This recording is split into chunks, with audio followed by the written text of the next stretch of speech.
Well, this is it's a historical issue, and the part of it is that everything in our civilization is steeped in the Judeo-Christian model of history.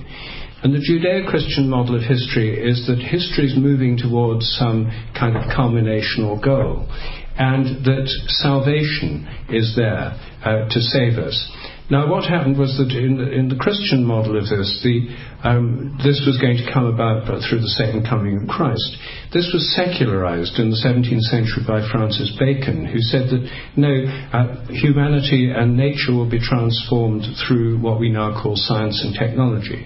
This gave rise to the idea of progress, scientific and technical progress. The Enlightenment at the end of the 18th century was all about science and progress will redeem humanity. They'll overcome starvation, poverty, social iniquities, and so forth. And science and progress became the salvation of humanity. Religion, for the Enlightenment philosophers, was something that held people back, kept them mired in superstition and in the past.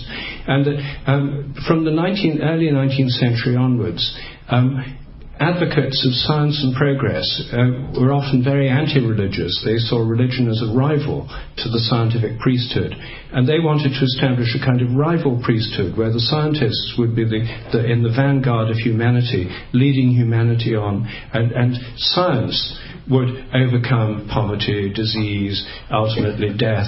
It would deliver all the things that religion had promised in the past, but now be brought about by science and reason. And anything that didn't deal with that was irrational, which is a term of rejection.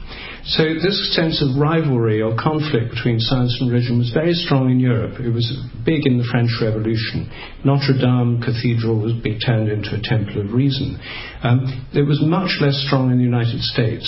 For some reason, the United States is much more religious than most of Western Europe. Church attendance levels in the US are about 55%. In England, they're now about 7%.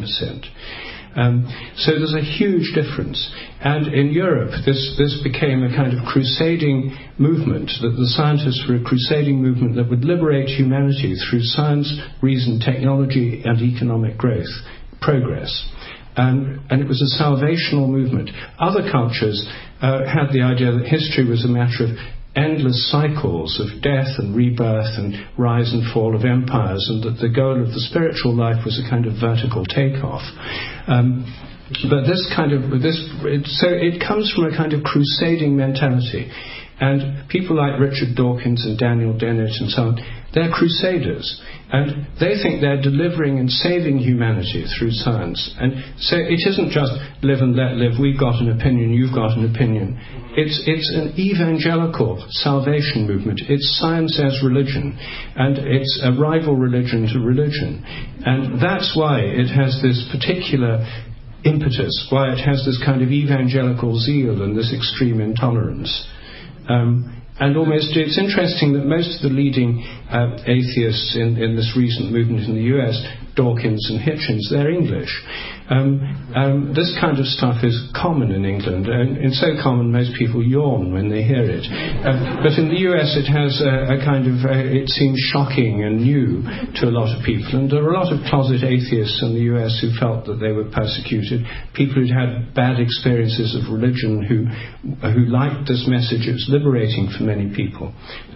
But I think one has to see it in this long historical context and see that it's not just a matter of opinion. It's a social movement, and one with long roots right back to the Enlightenment and right back to Bacon. And there's been that strand in science right from the beginning. Not the only strand, but one strand has had this kind of religious new priesthood quality.